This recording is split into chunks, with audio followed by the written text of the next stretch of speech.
I can say without a shadow of a doubt that the Soviet Union was very interested in UFOs.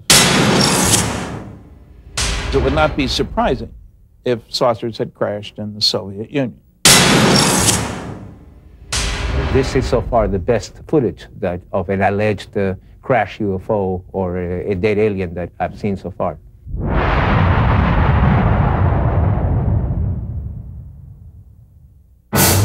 Fact 1.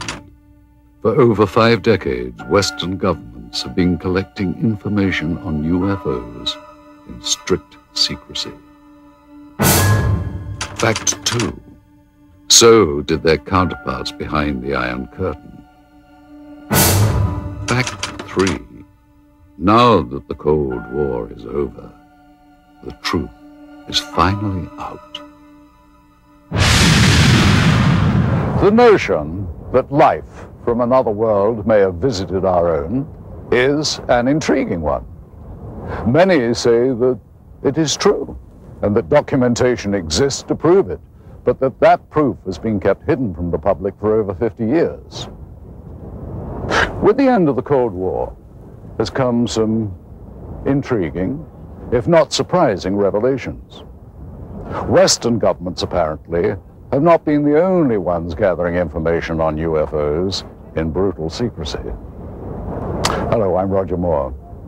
Join us now as we embark on an amazing journey of discovery, of international intrigue, and possible interplanetary visitation.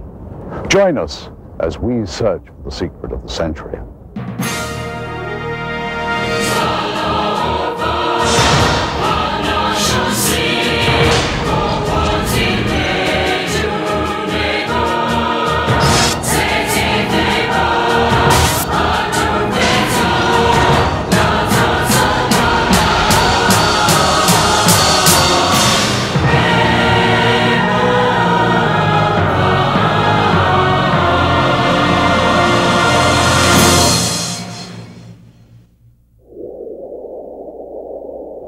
The vastness of Russia is overwhelming, even to those accustomed to the wide open spaces of America. Huge tracts of eastern Russia are still uninhabited, and it was in just such a region, remote and far from civilization, that something profound happened nearly a century ago. In the desolate Tunguska region of central Siberia in 1908, something fell from the sky and exploded on the side of a hill. This event triggered an enduring mystery that scientists are still unable to adequately explain. There have been other well-known cases of UFO phenomena, but it was the Roswell incident that changed the way that government officials thought about UFOs. Researcher Paul Stonehill has done extensive work chronicling UFO sightings in the former Soviet Union. I would say that the most serious research was given the impetus by Stalin in the 1940s when he found out about Roswell. It was then that the KGB and the military separately had initiated studies of UFOs. The KGB, as far as we know, had never ceased studying them. This Soviet Air Force footage was obtained by a group of Russian ufologists. It was declassified by the USSR's Ministry of Defense just before Boris Yeltsin took power. What we are looking at is a view from the cockpit camera of a MiG-23 Flogger, scrambled to intercept 2 unknown targets. What we see now is an apparent merging of the 2 targets. Here is the same shot slowed down. These are obviously not typical flight characteristics of NATO or any other conventional aircraft. The MiG lost visual contact with this object or objects, and there has never been any official identification. By attending international conferences and exchanging information over the internet, researchers on both sides of the former Iron Curtain have been able to increase the global understanding of anomalous phenomena. Richard Haynes has been to Russia many times and has worked with many of that country's researchers. Soon after the perestroika, the fall of communism, approximately 1990. I said to myself, I think this is the right time to initiate opening doors with the East, with people on the Eastern Bloc who are sitting on their own piles of data, but we don't know about it. Likewise, we're sitting on piles of data that they don't know about. And so I started corresponding with friends, and we formed this joint USA-CIS Aerial Phenomena Federation. And we're now serving a very positive role, which is information exchange. The next clip was shot from a MiG-25 Foxbat, and what we're about to see is actually an American F-16 Falcon about 200 meters away. What happens next is that a new object appears from behind the clouds. It was not identifiable. The new object suddenly descends and disappears into the clouds. Once again, here is the American plane at the same altitude as the MiG. And now here is the object as it appears behind the F-16. And here it emerges from behind the F-16, then goes down and enters the cloud bank. As with all accounts or potential evidence of UFO encounters, researchers attempt to authenticate and verify related facts as much as possible. In general, the more spectacular the report, the more important the verification. I was intelligence officer for the Soviet military for over 30 years. My son is a pilot in the Russian Air Force now. I can say for certain that there were numerous occasions where Air Force and Navy fighter planes intercepted what we thought were NATO aircraft, only to find that they were not airplanes as we know them, and not belonging to any nation on Earth. It's no secret we would send planes into their airspace. They would fly into our airspace. It's like a game, like a test, constantly trying to test the response of the other side. Only sometimes someone would get shot at. In this case, neither the Soviets nor the Americans seem to have any clue as to what this third object is. I'm telling you, even when you blow it up, it's impossible to identify. It appears to be about 4 or 5 meters across, moves with characteristics unlike any conventional plane. Now, in this final piece of footage, we will once again be looking at a cockpit camera view, this time from a MiG-21. The camera plane and 3 others were scrambled to intercept an unknown craft flying at very high speed, which is visible here as a large, cylindrical-shaped object. And as the Russian planes close in, the UFO suddenly picks up speed and disappears. Here it is once again. You'll notice the cylinder seems to be traveling at about the same speed as the MiGs until about here. And then it seems to increase its speed, which, according to pilots, must have reached at least Mach 3 in about 10 seconds. A lot of this footage was declassified after the Soviet military failed to identify the object seen here. This one shows an interception attempt by MiG pilots. There were many cylindrical object interceptions that were reported and investigated. We were interested in the high-speed potential of this object. The size of this one is estimated to be about twice the size of a MiG-21. With technology available to us and the Americans, it should not be able to move as fast as it does. Hey, this footage is still interesting because I don't think the Russians had any idea what they were dealing with here. Their fighters were at least as good as ours, and yet here is something that is completely beyond their capability to intercept. The acceleration rate of this thing is impossible for any aircraft that we know of. There was one tragic incident I know of occurring in the early 1970s, in which MiG-21s tried to shoot down an unknown craft flying over Western Russian airspace, which failed to respond to Soviet pilots.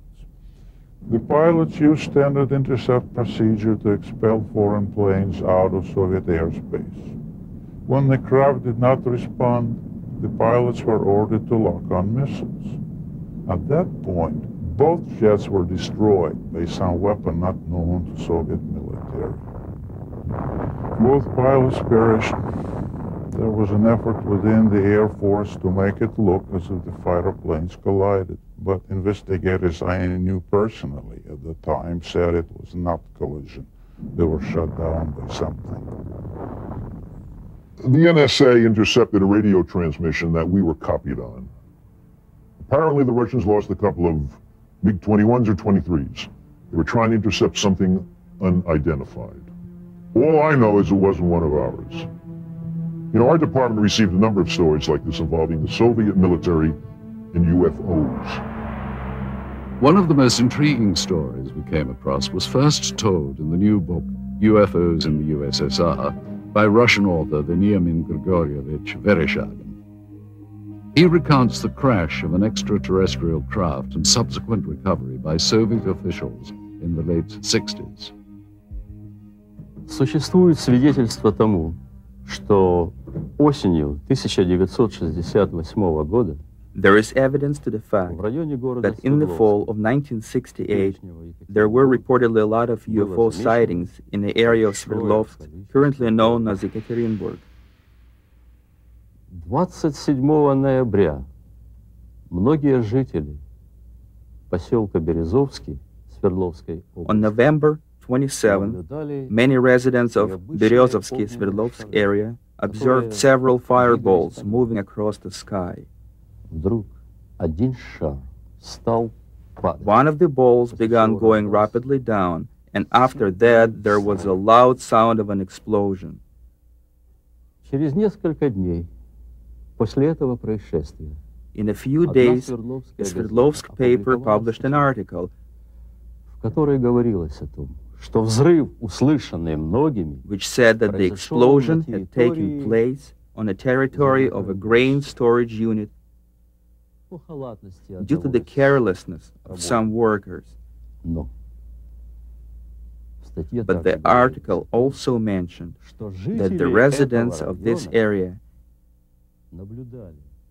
had witnessed similar lights before that day. This is a copy of the Sverdlovsk newspaper from November the 29th, 1968. An article on the front page entitled Berezovsky Dreams, or What Was That?, gives the state-sanctioned account of what could have been the actual crash. Translated, the Russian copy reads, 5 glowing balls of light appeared over the horizon and started to move in the direction of the city.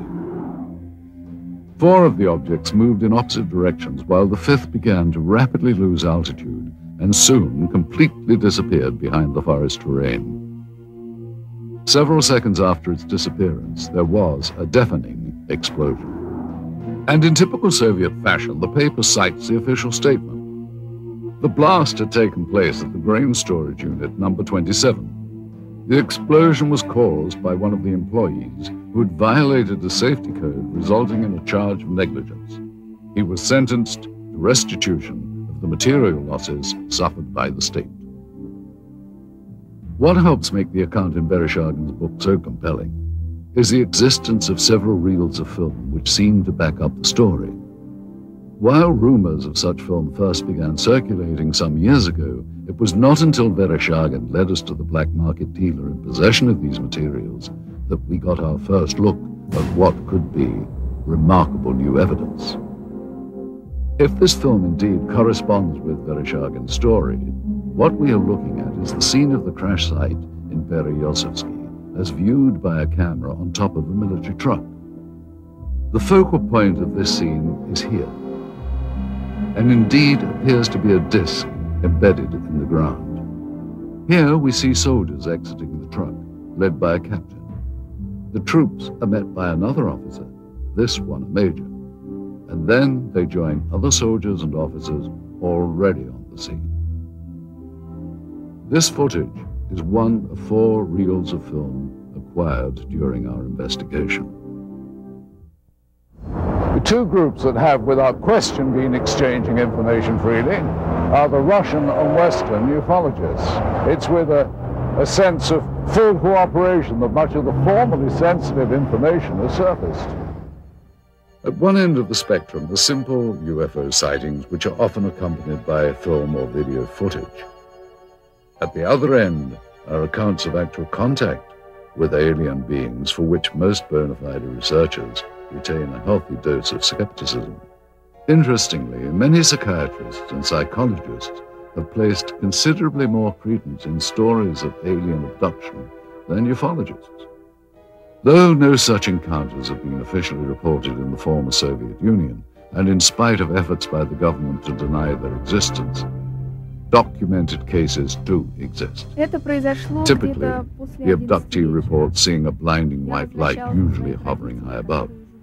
These abductees have reported under hypnosis that they feel compelled to approach the light, as if they are somehow being drawn towards it. Some have reported seeing doors to the crafts actually opening for them. As with their reaction to the light, they feel compelled to walk through.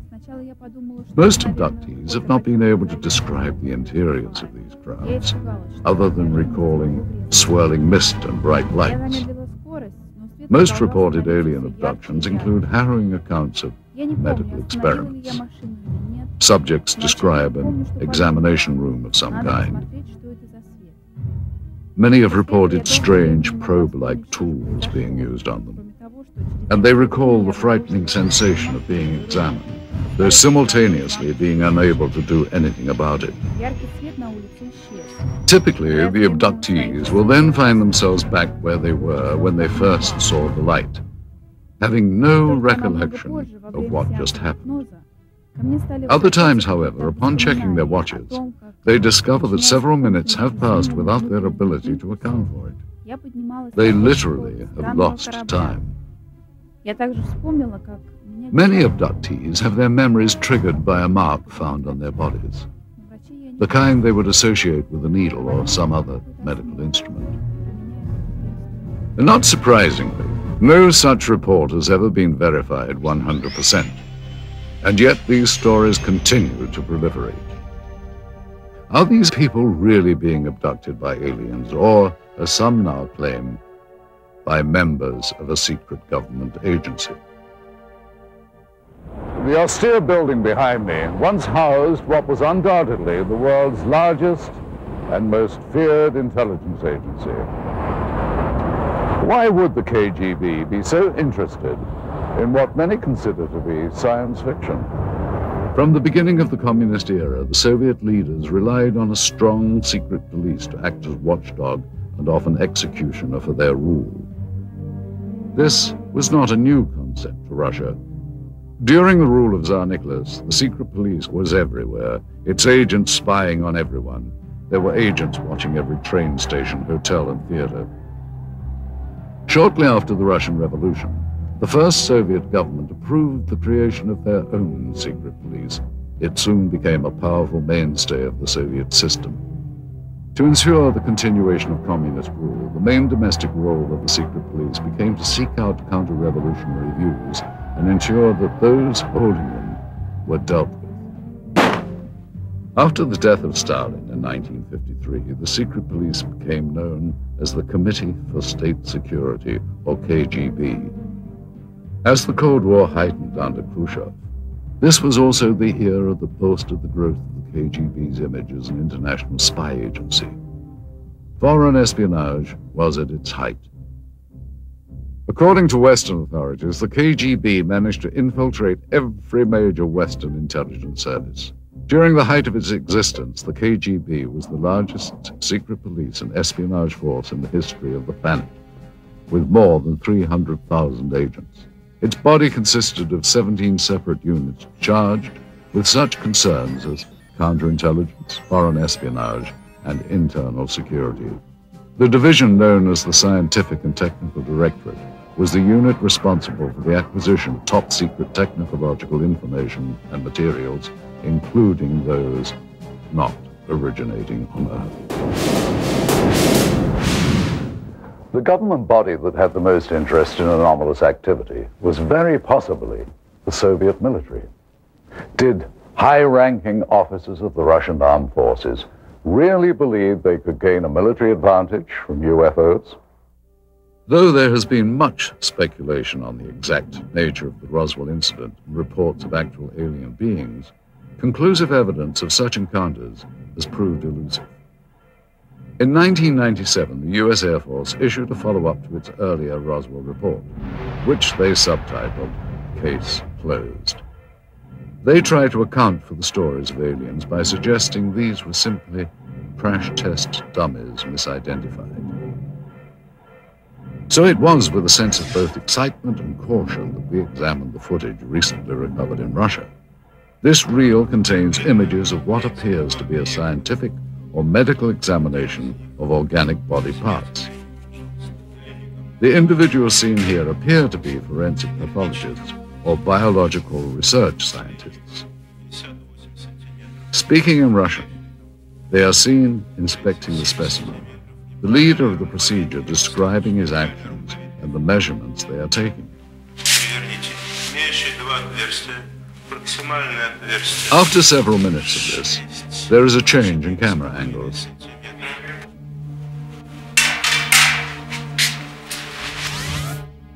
Now we see the specimen being more extensively examined. Придерживайте инструмент.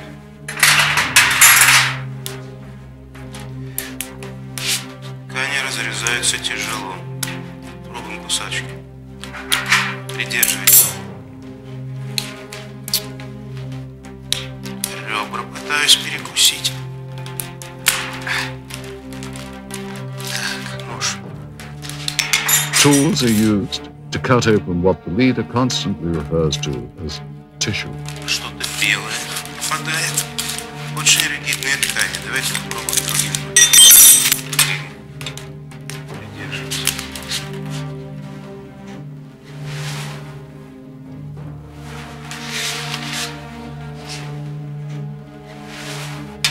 Вы не оцените вот этот вот лоскут.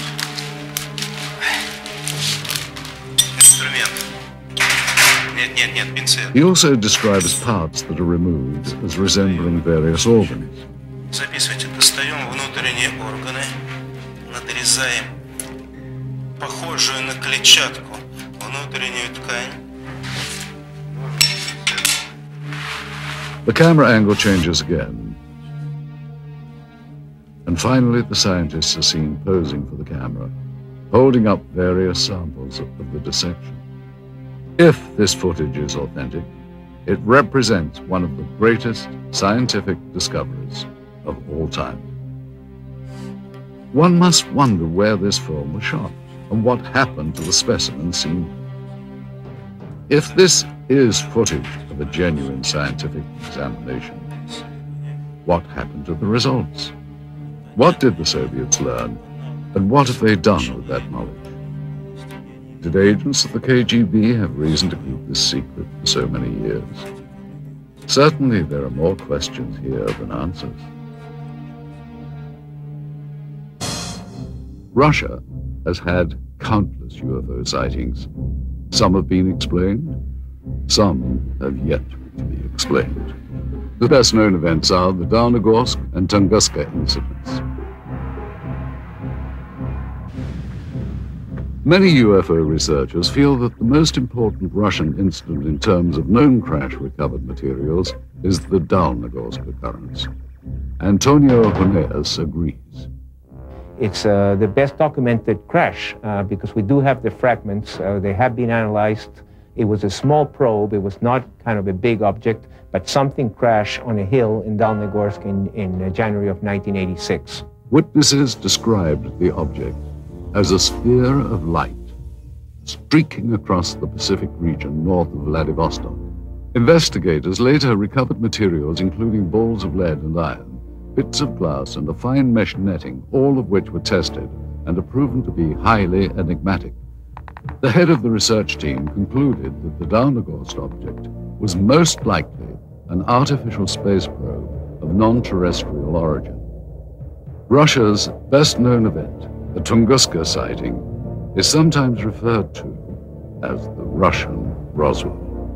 In the early hours of June 30th, 1908, peasants of the Tunguska River area in central Siberia watched in disbelief as a glowing round object with a fiery tail streaked across the morning sky. The object crashed in a remote region of pine forest, exploding in a brilliant ball of flame.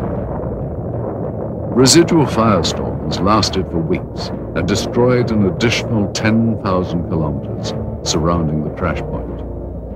Although the event preceded the atomic bombings of Hiroshima and Nagasaki by nearly 40 years, the aftermath of Tunguska was frighteningly similar to that of the bombings in World War II. The result was the destruction of an area larger than that of Los Angeles or Moscow. Oddly, upon investigation some 20 years later, no impact crater of any kind could be found. Researchers have formed various opinions of what actually happened. The most common beliefs are that it was a meteorite fall, a ball of lightning, or an earthquake. Many have cited that none of these answers are possible and that the phenomenon was more likely the crash of an extraterrestrial craft. It has been speculated that the governments of many countries throughout the world have been gathering information regarding UFOs. Nuclear physicist Stanton Friedman agrees. There's no question that military and intelligence groups overseas are collecting data, whether it's in Brazil or Australia or in England. So the KGB has collected information. I've talked to people who've gone to the Soviet Union who have obtained some of that information. I have met a Soviet cosmonaut and other researchers over there. There's no question they're interested. And again, the republics which used to constitute the Soviet Union cover a huge area. They too were monitoring the skies because they were afraid the United States was going to bomb them. So when you monitor the skies, you pick up UFOs, no question about it. During the communist reign, there was no official admission of Soviet interest in extraterrestrial activity. It has been only recently that this fact has been confirmed. The former secretary of the Commission on Anomalous Phenomena, Alexandra Petyukov, confirmed that an official state-controlled body did exist. В рамках этой комиссии, когда в силу своей деятельности она начала планомерный сбор информации. During the Soviet era, we started to regularly collect information from the public and received more than 15,000 reports. The thing is that the commission was an official public organization. It had an official address. Today, the mindset in Russia is far different from what it was during the communist reign. Under communism, they were told that UFOs didn't exist, but just the fact that they were told they didn't exist made people believe that they did exist, because the government was also denying. They were saying there was no crime in Russia and accidents didn't happen. You know, I mean, that everything was censored and given this rosy picture, which of course people knew better. It was in a small house on a side street near the Academy of Medical Sciences. The British and American spies met with informants throughout the 60s and learned of one of the most bizarre plots in the world of intelligence. During my involvement for a period of at least 6 years, Soviet counterintelligence operatives played cat and mouse with Western agents in Moscow who were interested in our advanced technology programs. Some new weapons and propulsion systems were being developed, and the CIA was using any means to get information from anyone involved with the project. While I was in Moscow for a year and a half, I had 2 other agents and a guy from the British Secret Service. We routinely debriefed 2 Russian informants who worked for the Ministry of Defense. We would exchange hard currency for information on new military technology. Some of this technology was definitely related to UFOs. One way we often dealt with such incursions was to feed false information through double agents to give American and British bad leads. Well, we knew the Soviets were onto something after we started getting all kinds of smokescreen intelligence. That was a sure signal that they were hiding something. It was an indication that they had recovered something near Sverdlovsk. They were keeping it very secret. Senior research scientist Dr. Richard F. Haynes believes the Soviets had good reason to be interested in UFOs. It's my understanding that the Soviet military has had a continuing interest in UFO phenomena for very, very many years.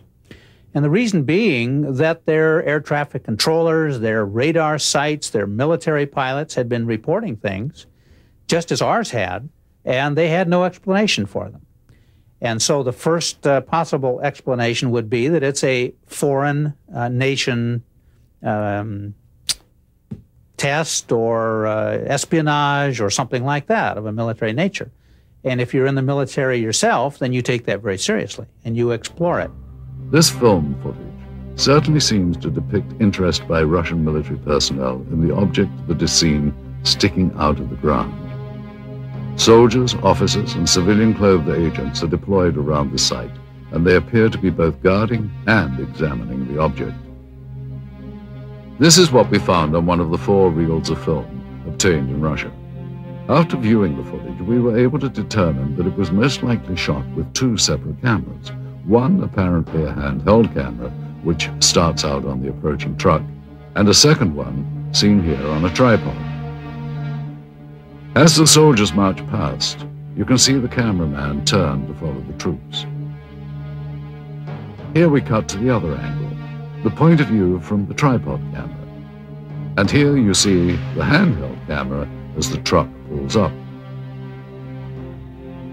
Both cameras change vantage points several times during the film, as if to get better views or perhaps under orders of a superior. From this angle, we see yet more troops arrive. Author Veniamin Vereshchagin describes the event.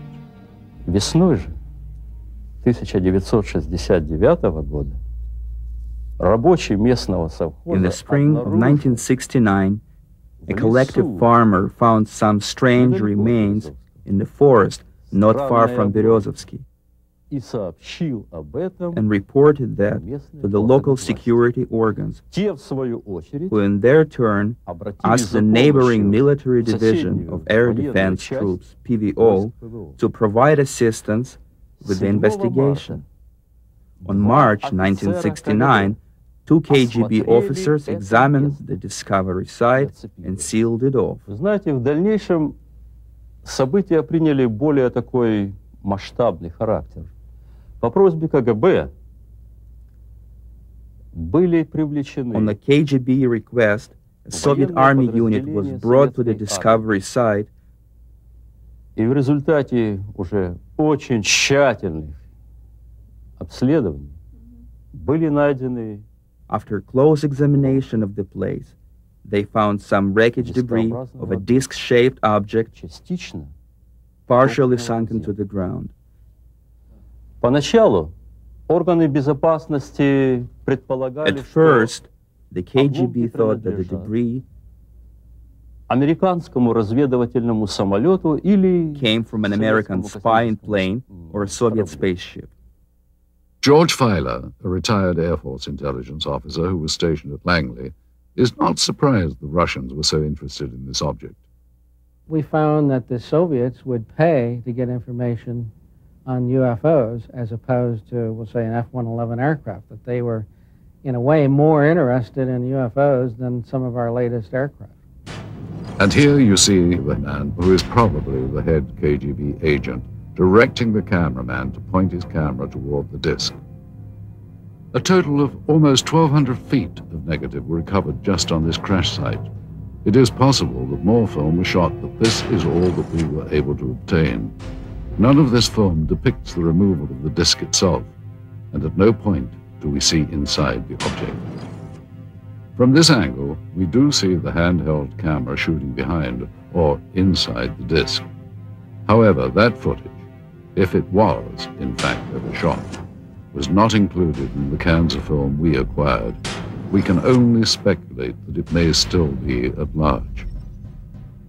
We must also speculate on how the object ended up here. Based on information from Vereshchagin's book and what we can see in this footage, we have created this computer-animated version of how researchers believe the crash may have occurred. The questions then become, where did this object come from and how did it come to crash here? And more importantly, what has happened to it since? With the change to a market economy here, many items never before available to Russians are finding their way to store shelves. Some point to this as evidence of a new prosperity. Others claim that this only fosters greed, not seen during the Soviet era. They say that everything is for sale in the new Russia, including state secrets and the spies who kept them. And I'm sure that this happened because I remember in 1991, 1992, there has been a lot of talk about the KGB files. It's quite possible that the files, some of the files, had been sold to the highest bidder. What is now modern-day Russia was once the core republic of the Soviet Union. Prior to its breakup in 1992, the USSR was the world's largest country, stretching from Eastern Europe into Asia. In addition, the USSR had direct control over the Eastern European countries of Romania, Bulgaria, Hungary, Czechoslovakia, Poland, and East Germany. The boundary of these countries was for years referred to as the Iron Curtain. For decades, its military power influenced events throughout the globe. The single most important event in Russian history was the Revolution of 1917. The Bolsheviks changed the country from a monarchy to the world's first communist state. In the late 1920s, Joseph Stalin transformed the country even more by regimenting every aspect of daily life and still managed to brutally stomp out his opposition. While the USSR was allied with the West during World War II, the years after the war ushered in an era of mistrust that came to be known as the Cold War. This new relationship chilled ever further in August of 1949, when the Soviets exploded their first atomic weapon. The Western powers, including the United States, viewed the USSR as the world's greatest threat. In its ongoing competition with the West, Russia's greatest victory occurred in 1957 under the leadership of Nikita Khrushchev. It was the beginning of the space age. As the first nation into space, it's not surprising that in the years to follow, the Soviets would become increasingly curious about extraterrestrial life existing in our galaxy. Despite their early victory in the space race, back at home, the standard of living and the country's lagging economy weighed heavy on the minds of the Soviet citizens. Under Soviet President Mikhail Gorbachev in the 1980s, the terms glasnost and perestroika came to represent a period of humanist reform. The first truly democratic elections in Russia's history occurred in 1991. After 70 years of Soviet rule, the USSR was dissolved. A new market economy has emerged along with more freedom for the people. While there are some who yearn for a return to communism, most citizens feel that the new Russian democracy has been a vast improvement to their daily lives. But with these positive changes come problems. In a recent news survey in Russia, citizens were asked the question, who controls Russia today? An astounding 23% responded the mafia. Renowned Russian writer and Nobel laureate Alexander Solzhenitsyn wrote, Russia's economic chaos is the result of merely criminal reforms that have created a new class of mafia capitalists. The word mafia refers to the new system of organized crime in Russia, involving countless government officials, businessmen, and organizations controlled by criminal groups. Resistance to extortion attempts has resulted in violence. Kidnappings, assassinations, attacks on family members, or harsh persecution by corrupt government officials have been documented.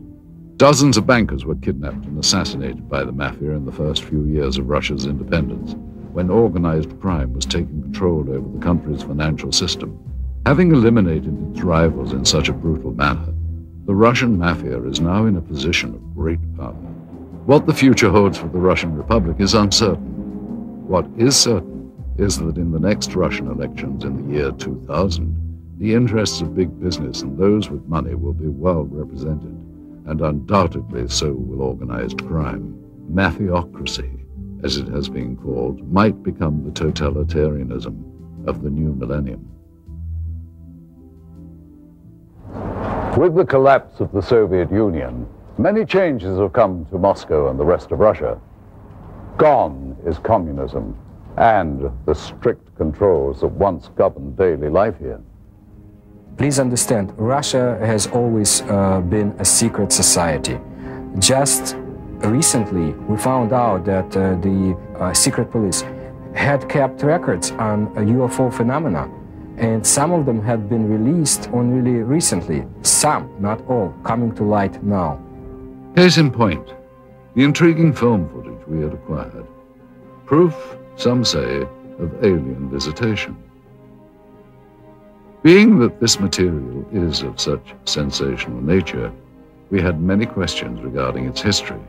Little information was provided us by the black market dealer from whom the film was purchased. It is likely that such materials were kept stored in a holding facility, a vault located beneath KGB headquarters perhaps, reserved only for those with the highest level of security clearance. Kept safe in underground storage for decades, the film was probably only handled by a select few who would have known of its existence. After the collapse of the Soviet system, there was a transitional period marked by confusion. Accountability to the old regime dwindled, and closely guarded property lay vulnerable to the changes sweeping through the crumbling Union. Those with connections under the old regime found themselves perfectly positioned to exploit the situation. There was a lot of chaos when the Soviet Union, disintegrated. In my opinion, at that time, it was very easy for an, agent with brains to get his hands on such files and sell them here. So it would be conceivable that documentation might be obtainable through similar sources to provide authentication of the film. Though most leads proved to be ultimately unproductive, we found that with perseverance, money, and a bit of luck, it is possible to acquire classified Soviet documents. Using a hidden camera, we recorded numerous meetings over a period of months in which we attempted to obtain relevant materials. This transaction between one of our Moscow contacts, an interpreter, and a local black market dealer proved to be one of the more successful ventures. The location of this meeting is a textile factory in the Sokolniki district of Moscow. This office is that of the Russian entrepreneur who owns the plant and is used for both legitimate and illegal business. After introductions and some initial small talk, the American buyer asks the interpreter if the documents are on the premises. Are the documents here from the accident that you have? Рон Паркер спрашивает, документы у вас с собой? Юра, ты мне задал сложную задачу. Достать такого рода документы было очень просто. Я понимаю, именно поэтому мы обратились к вам, потому что Федор очень рекомендовал вас самым лучшим средством. Конечно, я знаю нужных людей, знаю, как достать такие документы, но это было совсем небезопасно. What's his address here? Мы ценим это очень, и именно поэтому мы обратились к вам.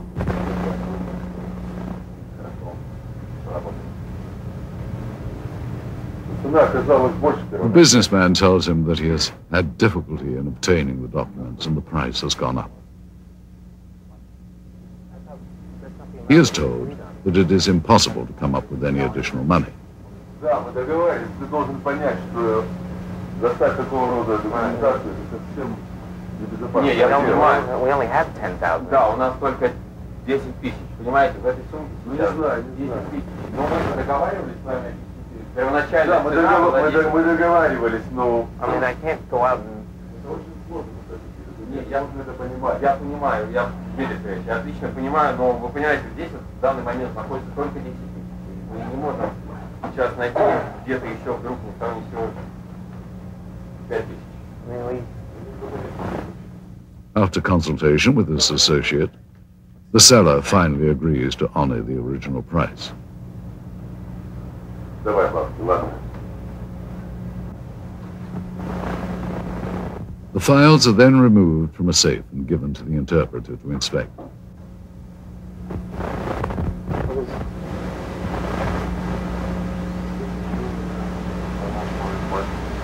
This is KGB?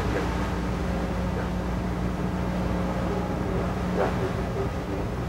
This is some report about extreme deadlock. Does this look... Do you think this is... Он просто хочет убедиться, что документы подлинные. Конечно, official KGB. After inspection of the documents, and a cursory verification of their authenticity, the transaction is completed. Okay, well, Mr. Pay, Mr. Chevalier, and Money changes hands, and what was once property of the state now becomes much sought-after evidence for UFO researchers. What made this transaction so successful was that among the pile of documents acquired, several were extremely enlightening, including a top-secret KGB report on Operation Sverdlovsk Midget and a request for military assistance from the Soviet Ministry of Defense. While the ability of Western governments to keep secrets is hotly debated, one thing seems certain. Behind the Iron Curtain, secrecy was standard operating procedure. Here, under the Soviets, freedom of the press and government accountability to the public were virtually non-existent. Many believe that the American government has had more than a casual interest in the possibility of extraterrestrial presence since early in the 20th century. Certainly since reports of flying discs in Roswell, New Mexico in the late 1940s, U.S. Defense Department and intelligence community involvement in the investigation of UFOs has been documented. Aside from the former Project Blue Book and 2 recent Air Force reports attempting to close the case on Roswell, there has been little made public by the government regarding its interest in UFOs. One organization that apparently did study UFOs was the Central Intelligence Agency. Since the Cold War era, it has been alleged that the CIA has actively sought after, on a priority level, the acquisition of any Soviet information that relates to alien contact and technology. One person who confirmed such allegations is this man. An agent with the CIA for 6 years, his area of expertise was Russian interest in anomalous activity. Though now employed in the private sector as a security analyst, he has asked not to be identified due to the sensitive nature of both his former status and his current position. I joined the CIA in 1989, straight out of college. My mission was to monitor and infiltrate the Special Sciences Section of the KGB, a unit of Directorate T, which was a division of the First Chief Directorate. Special Sciences Section's goal was to obtain, analyze, interpret, and exploit any extraterrestrial knowledge. The Special Sciences Section was extremely interested in a number of reported UFO crashes over the former Soviet Union and the Eastern Bloc countries. From the intelligence that our unit was able to obtain, they had recovered at least one portion of a former crash site over the Soviet Union. This former agent was able to confirm interest not only in the 1968 crash near Berezovsky, but in other Soviet attempts to recover UFO documentation and technology. Ever since Stalin had been in control of the Soviet Union, especially in the post-World War II years, he was determined that if there were any technological gains to be made from extraterrestrial technology, that the Soviet Union would be the sole possessor and sole beneficiary of those technologies. Due to the change of power in the former Soviet Union, many believe that much of the formerly unattainable information from the Cold War era may now be in the hands of the US and British intelligence agencies. Since the early days of the space race, the US and Russia made many independent breakthroughs. However, some of the new discoveries on both sides were undoubtedly obtained through old-fashioned spying and subsequent reverse engineering. Since the dawn of modern civilization, obtaining a rival's technology and adapting it to one's own uses have been the cornerstones of military and industrial espionage. This practice of dismantling another's hardware, discovering its secrets, and adapting it has become known as reverse engineering. Since the infamous Roswell incident in 1947, it has been purported that the source of much modern US military technology has been not of this earth.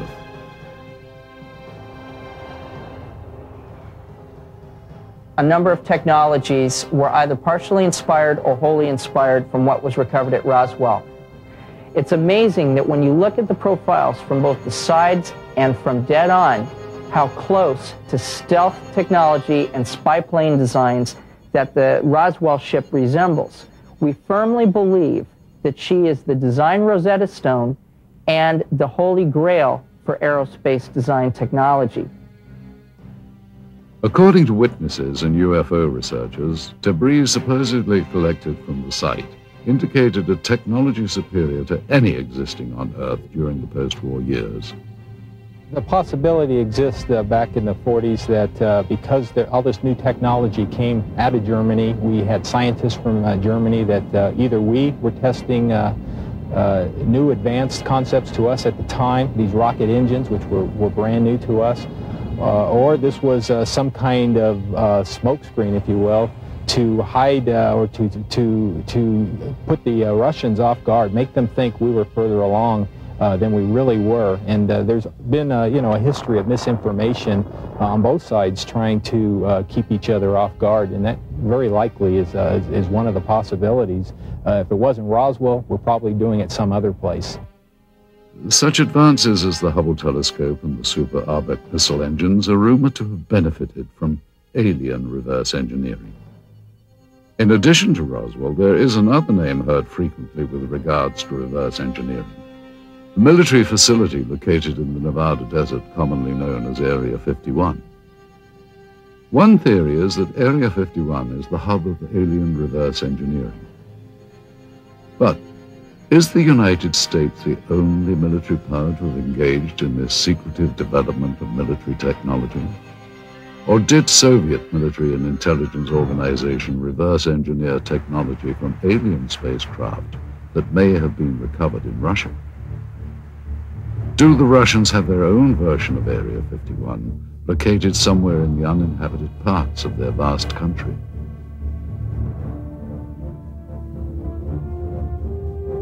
Did the KGB, in addition to their agenda of maintaining the hard and fast rules of the communist regime, add to their duties the manipulation of alien technology for the advancement of Soviet power? Thus far, of all documented UFO sightings that have taken place within the former Soviet Union, not one was publicly acknowledged by the KGB. While reverse engineering remains a common practice throughout the world, not only in the military, but industry as well, the question as to whether or not it has ever been used to obtain alien technology remains unanswered. If the Russians had in fact recovered an extraterrestrial vehicle, as they seem to be doing in this footage, they no doubt would have wanted to benefit from its technology. We invited ufologist Stanton Friedman to view the recovered footage and to give us his input. It would not be surprising if saucers had crashed in the Soviet Union. And if somebody had monitored this on radar from whenever, satellites, we had satellites, they had satellites at that time, or just a report from a local person. And the kicker is, the fact that you get troops out there and a cameraman doesn't necessarily mean it's a flying saucer. We need to be a little cautious about jumping to conclusions.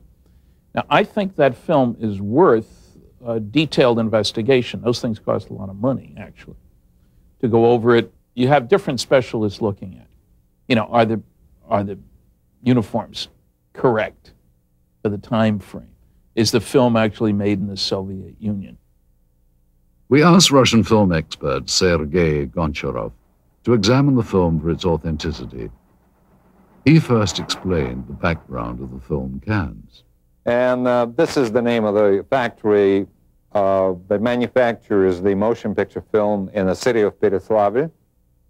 This is the type of film type A2, which is the emulsion.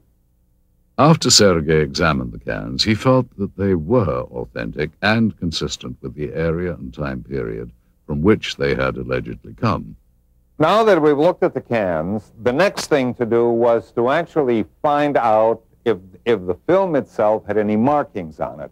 Okay, in the very beginning of the film, we have this word, which in Russian says начало, or the beginning, or the start. Now, the next bit of information are these two items, M-A-R-T, Mart, which is the month of March, 1969, letter G for year. So the year of 1969, the month of March. Okay, then we have the two bits of information which says plyonka number 267. Plyonka in Russian means emulsion or film, could denote the reel, the roll, or batch, and this, of course, is the number. The next thing we see is this bit of information. Совершенно секретно, top secret archive of the KGB logo and the word archive of the KGB. Finally, Sergei Goncharov compared the markings on the film itself to what was printed on the cans. As you notice right here on the edge of the negative, we have the word безопасная пленка, meaning safety film, and type A2 or type A2, which is exactly the information that you have on a can. Next, we showed the film to Russian researcher Paul Stonehill. The colors of the film, the quality, soldier uniforms. Somebody would have to go into special, to make a special effort to make a film that feels like something that was made in 1960s. I've seen a lot of films made in the 1960s, and this film here is almost of the same quality. It's not a 1980s or 1990s film. The KGB officer that had been looking and touching things looks quite genuine. To me, my gut feeling is this is not something that they had made intentionally to fool people. UFO researcher Antonio Huneeus offered us his views on the film. I would say that visually it's very impressive. The first thing that struck me was the good quality, very, very, very clear footage. You see, of course, it wouldn't be impossible to duplicate, as a hoax. You would have to hire some actors and so on.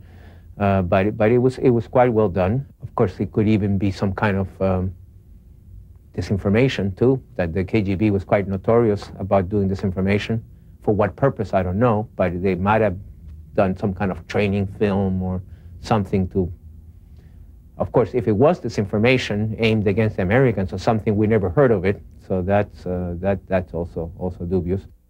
Finally, while Mr. Huneeus felt that the film required more investigation, he was impressed and intrigued by it.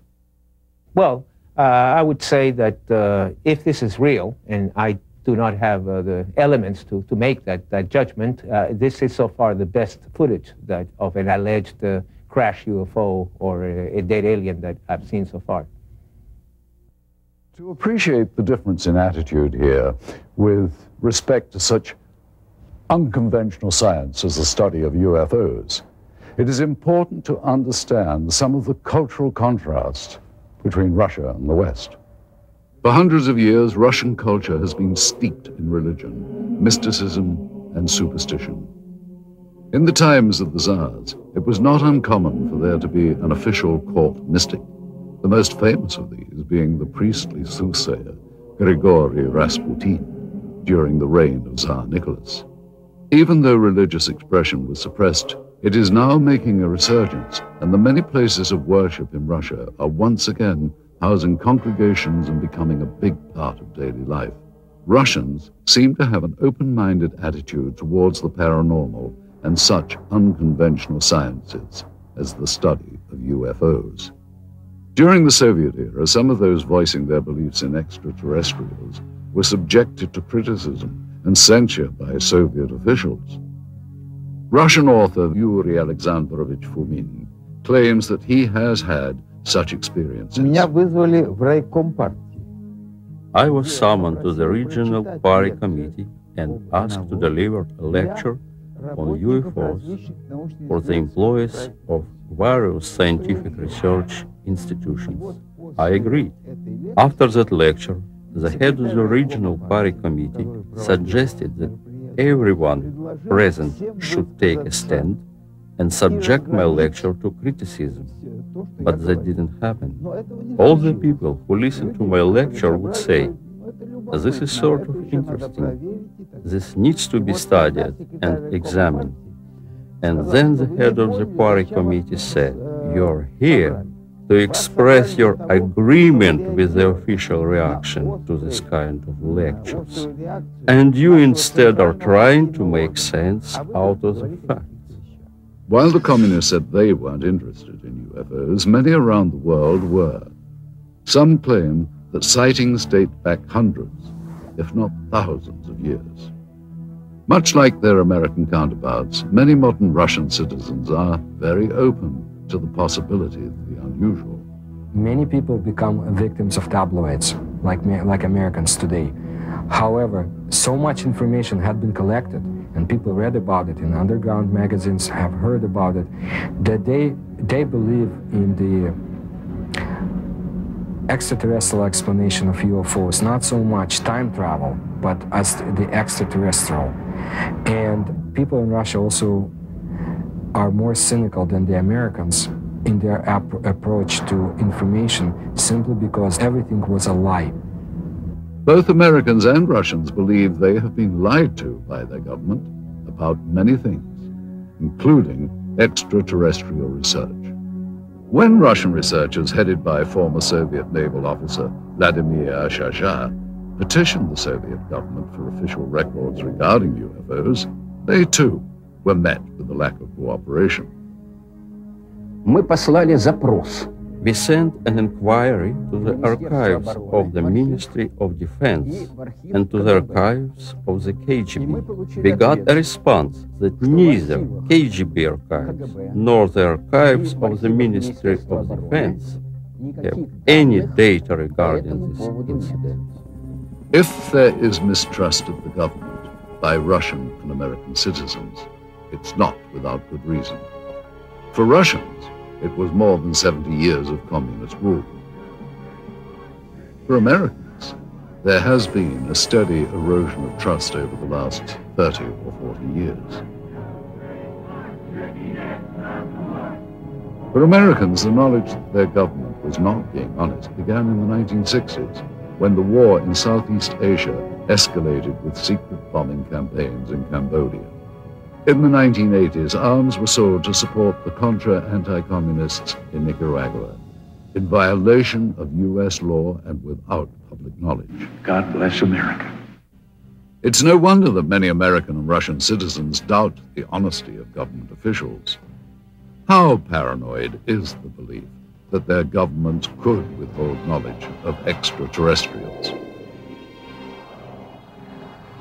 Despite officially denying interest in the possibility of extraterrestrial visitation, the governments of both the US and the Soviet Union have, without question, been interested in what lies beyond our own planet.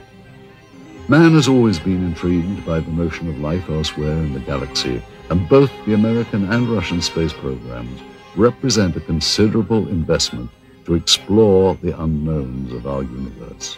At the close of the Second World War, the United States, now the preeminent world power, turned its eyes from defeating Hitler's Germany to a new rival, the Soviet Union. With Russia's detonation of its own atomic bomb, the United States realized they now had an enemy who wielded the same degree of power. During the Truman administration, loyalty oaths taken by government employees became a common practice, which would eventually lead to the ugly communist witch hunts of the House Un-American Activities Committee. Winston Churchill's pronouncement that Eastern Europe was now behind an Iron Curtain gave birth to a new term for this confrontation between East and West, the Cold War. With fear dominating the United States, paranoia over potential communist influence took the form of weird invaders from other planets.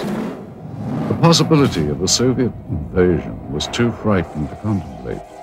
Helmeted men from Mars launching an all-out attack on Earth, however, was another matter. Therefore, Americans retreated to dozens of science fiction films that were thinly veiled warnings against the Red Menace. With Chuck Yeager's historic Flight that broke the sound barrier, the next frontier to conquer would be the stars. This set off a global competition between the world superpowers as to whom would get to the heavens first. It became known as the space race. To meet the demands of such technology, NASA, the National Aeronautics and Space Administration, was formed in 1958. The space race would nearly end in defeat for the United States, however, with the launch of Sputnik. The US feared if the Soviets could launch a probe in space, would missiles launched from that probe be far behind? When cosmonaut Yuri Gagarin made his historic orbit around the Earth in 1961, he became the first man in space.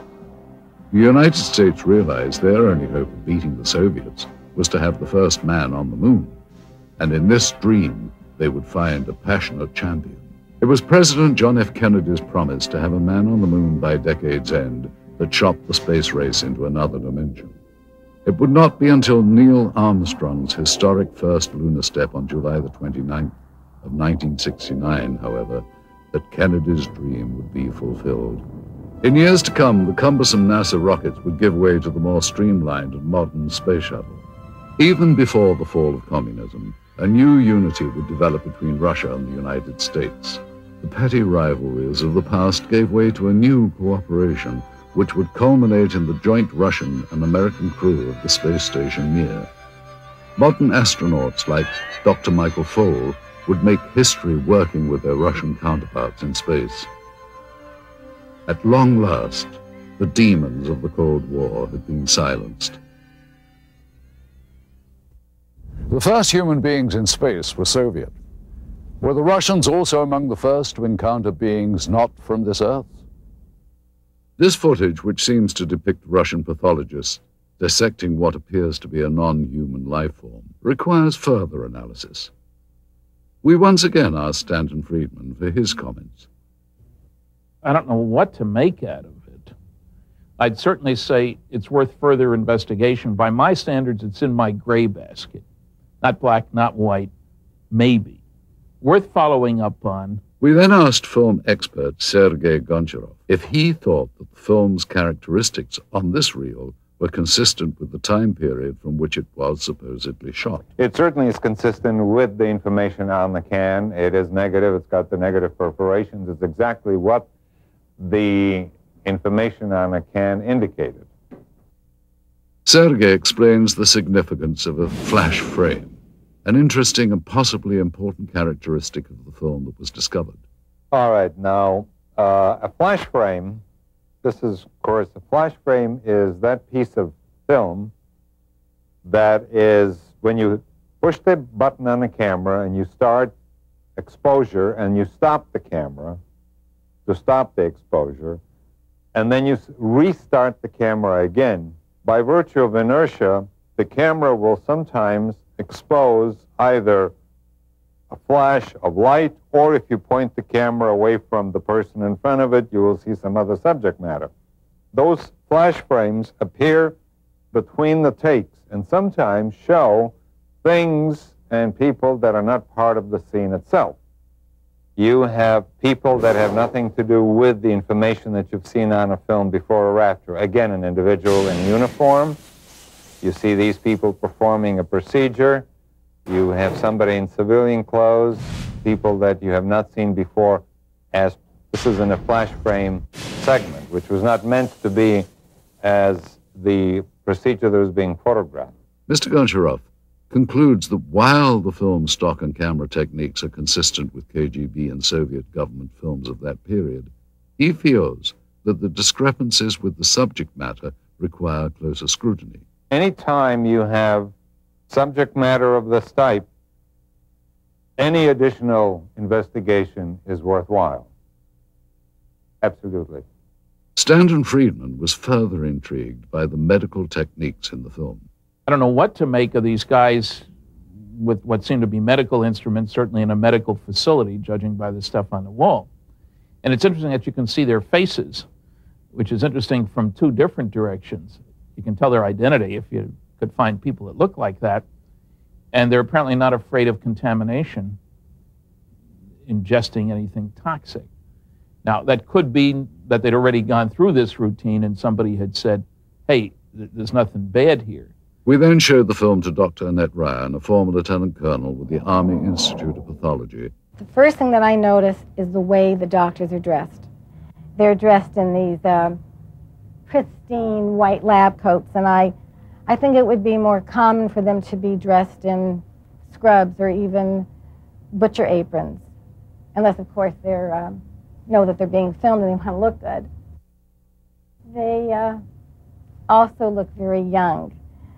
but that is consistent with forensic examinations, and that's because senior medical staff usually don't get involved in this type of procedure.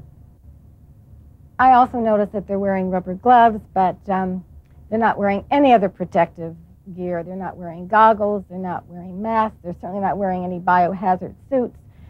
I would assume that's because they're not concerned with contamination. And this, of course, is typical of Russian-Soviet medicine. I mean, when we think of Chernobyl, just remember back that there was a terrible lapse in any type of protection. It certainly would not happen in the United States. I mean, it would be unheard of. Next, Dr. Ryan commented on some of the specific medical procedures. All right, what's happening here is that they're using dissecting scissors to open up the sternum, which is a common procedure at that time. He's using the proper tool. The way they're holding and using the various tools looks correct, which indicates to me these people know what they're doing. I would say there's little doubt that these are actual Russian medical people. Now, if you look closely at this procedure here, which is repeated several times in this footage, what they're doing is removing a piece of material. The one doctor refers to it as an organ or resembling an organ. Then the diener snips off a small sample which is placed in a specimen jar for later analysis.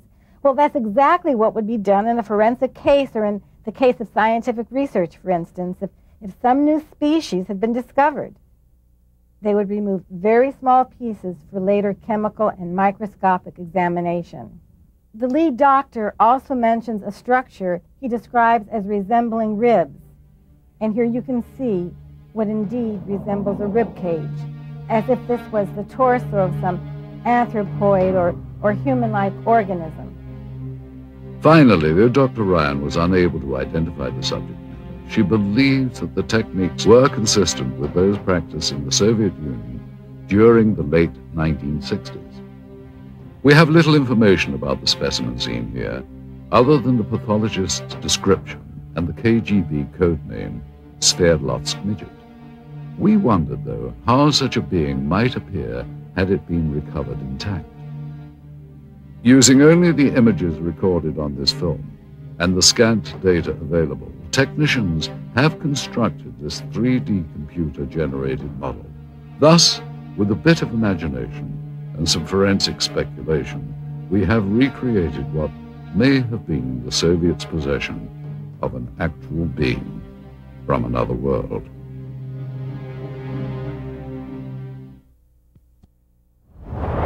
Information leaked from intelligence sources in the West indicated a belief that the Soviets were actually attempting to reverse engineer something not manufactured on this Earth.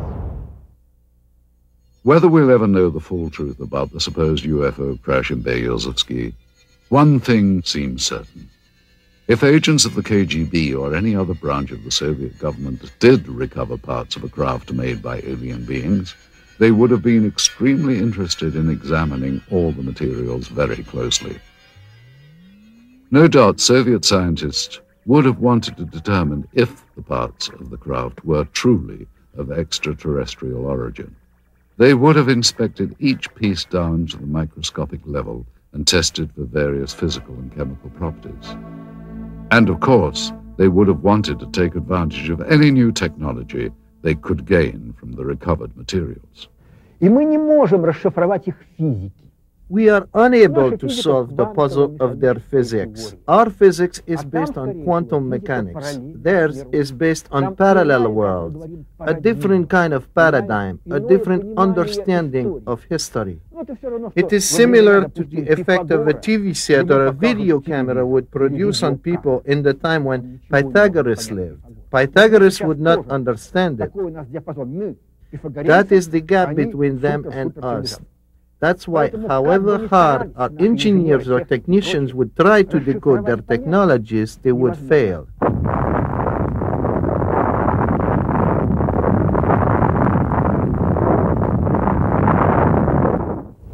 Back in the West, not only did the military consider UFOs a serious subject, but the Soviets' interest in them as well. It seems that, in the beginning anyway, both sides thought that flying saucers were an invention of the other. And that fueled a decades-long campaign of espionage and counterespionage. Many believe that U.S. intelligence agencies such as the CIA, NSA, and the military have not been completely forthcoming with information regarding extraterrestrials. The same is apparently true of the KGB. Some claim that the KGB, as well as the U.S. government, may have been using the UFO phenomenon as a smokescreen to cover other top-secret activity from the very beginning. Former NASA scientist Dr. Richard Haynes concurs. Well, all I can say is that there are verified documents from Stalin's time that showed he had an intense interest in Roswell, what was going on in Roswell, New Mexico in about mid-40s. Well, that makes very good sense from the standpoint that that's where our atomic bomb group was, the 509th bomb group, from which Hiroshima and Nagasaki events happened, ultimately. That's where the pilots trained. So it's understandable that Moscow would be very interested in this subject from that standpoint. If UFOs are a cover, they have been used very effectively by both sides. So it's to the convenience of the Russian government, Soviet government, to continue the charade. It can be considered a form of disinformation. There is an alternate theory regarding UFO disinformation. Many researchers believe that the government may be intentionally drawing attention to the less credible, self-proclaimed ufologists as a means of lowering the perceived credibility of all UFO research. Alien abductees and conspiracy theorists are most often the least believable, and at the same time, the most visible. Russian rock and roll singer Natalia Medvedeva claims to have known several people that have had contact with aliens. One guy died, another got paralyzed, the third one became a heroin addict and could not overcome it. Sergei Borisovich Proskuryakov is a Russian researcher who has studied anomalous phenomenon and pyramidal constructions. His beliefs may also seem unconventional. When I lived in Minsk, a KGB officer came to see me. He filmed all the documents I had. I couldn't escape anywhere. I believe they ended up in the KGB archive. I have information that my researchers of interest not as much for KGB or CIA as for presidential structures in the USA. Are individuals like these truly informed? Or, as some believe, convenient foils for government agencies with an agenda of suppression? Either way, their outspoken beliefs serve to discourage further investigation and make it much easier to simply write off any UFO account or evidence as nonsense. Most genuine researchers, however, believe it is imperative that all potentially genuine encounters with extraterrestrial intelligence be studied carefully. If something not from this earth had been recovered, it would have been brought to a classified military base high in the Ural Mountains, where super-secret operations have been conducted since the Second World War. This incredible footage depicts members of the Soviet armed forces and what are believed to be 2 KGB agents inspecting and recovering a crashed flying saucer. Russian author Veniamin Vereshchagin has an idea of the final outcome of this operation. Насколько мне известно, обломки аппарата. As far as I know, the debris and their organic parts were taken to Mytishi, где предположительно были сделаны, where the apparatus was disassembled, analyzed, and then back engineered. Неизвестно, что произошло с органическими As останками. for organic parts, Но я имею сведения о том, что они были перевезены в дальнейшем. I heard they were taken to Moscow. What happened afterwards, I don't really know. His story seems to be backed up in part by one of the people who claims to have been involved in the operation back in 1969. We found ex-KGB staffer Pavel Alexandrovich Klimchenkov living in seclusion in the Bryansk region of central Russia. He remembers the strange wreckage found in Beryozovsky. At first, everyone believed that those debris were parts of some novelty aircraft manufactured in the United States or England. But having done some measuring and material analysis, we came to the conclusion that none of the domestic or foreign manufacturers known to us could have produced this apparatus, at least not in the conditions existing on this planet. It was then that an order came to transport the debris to the base in Mytishi near Moscow. Together with several other officers, I was assigned to provide safety and security to these materials during their transportation. In attempting to verify the authenticity of this evidence, we have had the footage and the film itself examined by several experts. We also carefully studied the documents we had procured, which lent further credibility to what we had been told. Among the most telling was this top-secret KGB report specifically referring to Operation Sverdlovsk Midget and describing in detail the recovery operation at Beryozevsky. This document mentions the crashed disc, the organic remains, and the filming itself. There was also this secret order from the Soviet Ministry of Defense requesting assistance from military unit 67527. We looked closely at such elements of the footage as the uniforms and the arm patches worn by the soldiers. These patches seem consistent with the patch worn by such Soviet Army air defense companies as military unit 67527. They're all wearing winter coats, which don't appear to have much in the way of insignia on them. And that is not out of character for the winter coats. They would generally not contain much in the way of identification. These are all members of the same unit. I can see that the weapons are AK-type weapons. The main battle weapon of the Russian army, even up through today's date, is the automatic Kalashnikov weapon. Yeah, it's clearly an AK, fixed stock, birch stock, no muzzle brake, milled receiver, no question about it. That also seems to be consistent with the muzzles of the weapons that I can see in this film. In addition, we had notes from the scientific examination of the recovered organic specimen, which seemed consistent with the soundtrack of the dissection footage. With so many elements in seeming consistency, Vereshchagin's story becomes even more tantalizing and perplexing at the same time. Is it possible the Russians actually recovered an alien craft and its occupant 3 decades ago? If members of the Soviet Army had knowledge of a supposed UFO crash, then what happened to these individuals? And if they can't be found today, why not? In the course of our investigation, our goal was to follow every lead, to search for every scrap of information regarding the incident so named Operation Sverdlovsk Midget. The tenuous paper trail we have reconstructed using recovered government documents led us eventually to a lab of the former All-Union Scientific Research Institute of Biology.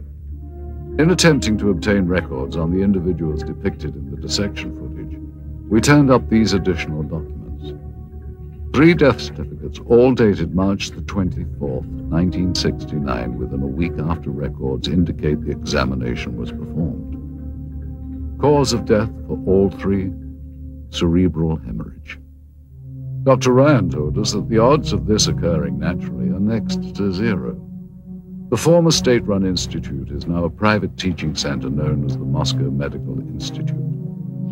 That this is the same facility as seen in the film footage becomes obvious with a comparison of such fixtures as the stonework tables and the distinctive tiling on the floors. The difference is that one-time experimental procedures have been replaced by routine anatomy lessons with plenty of hands-on experience. Secretive operations are now openly administered educational opportunities.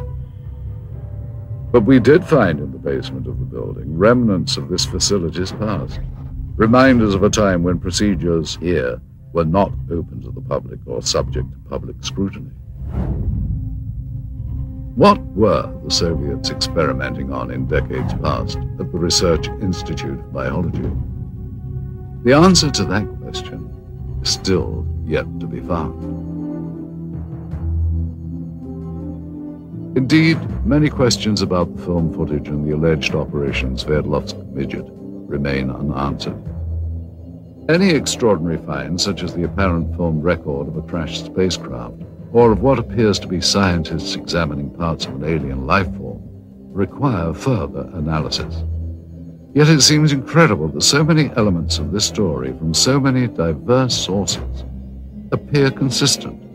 The original account as told by researchers and witnesses, the recovered documents, and of course, the film. We have to ask, is this footage genuine? And if so, does it represent an actual case of alien visitation, or, as it has been suggested, was the footage created as part of a Cold War disinformation campaign? One other proposed possibility is that it was simply a military training exercise captured on film. Again, if it is a real UFO crash, where are the remnants, and what happened to the body of the alien being? With all that we have unearthed here, the big question seems to be, what is the significance of what are clearly some very profound discoveries? And will we ever know the full story? We hope you've enjoyed visiting Russia with us, and we hope you've gained some insights on what promises to be a continuing source of intrigue and controversy. Thank you for joining us. I'm Roger Moore in Red Square.